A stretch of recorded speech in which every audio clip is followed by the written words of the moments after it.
তো এখানে সর্বপ্রথমে বলে রাখতেছি যে ঋণগ্রস্ত ব্যক্তি কোরবানি করার পদ্ধতি এবং সুরত কি।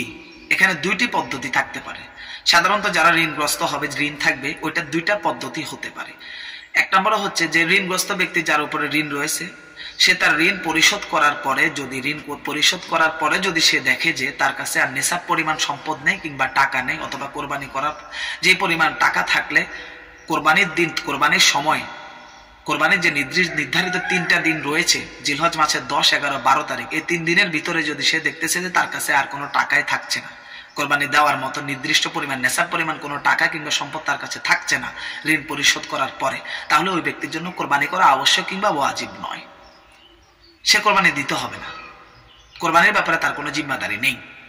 আর যদি তার ঋণ পরিশোধ করার পরেও কোরবানির সময়, কোরবানির দিনগুলোর মধ্যে যদি দেখা যাচ্ছে যে তার কাছে নেশাব পরিমাণ আরো সম্পদ আছে, এই পরিমাণ সম্পদ আছে, যে পরিমাণ সম্পদ টাকা থাকলে তার উপরে কোরবানি দেওয়াটা আবশ্যক হতো কিংবা হয়, ওই পরিমাণ টাকা যদি ঋণ পরিশোধ করার পরেও তার কাছে থেকে থাকে, তাহলে তাকে অবশ্যই কোরবানি করতে হবে। তারপর কোরবানি ওয়াজিব, আবশ্যক, না করলে তাকে গুনাহগার হতে হবে।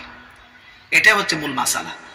ঋণ আছে, ধারকর্য আছে, এটা পরিশোধের পরেও যদি দেখেন যে না, মোটামুটি আরো টাকা পয়সা এমন পরিমাণে রয়েছে যে পরিমাণ থাকলে কোরবানি করা ওয়াজিব হয় কোনো ব্যক্তির উপরে, তা হচ্ছে 52.5 তোলা রূপার সম পরিমাণ টাকা।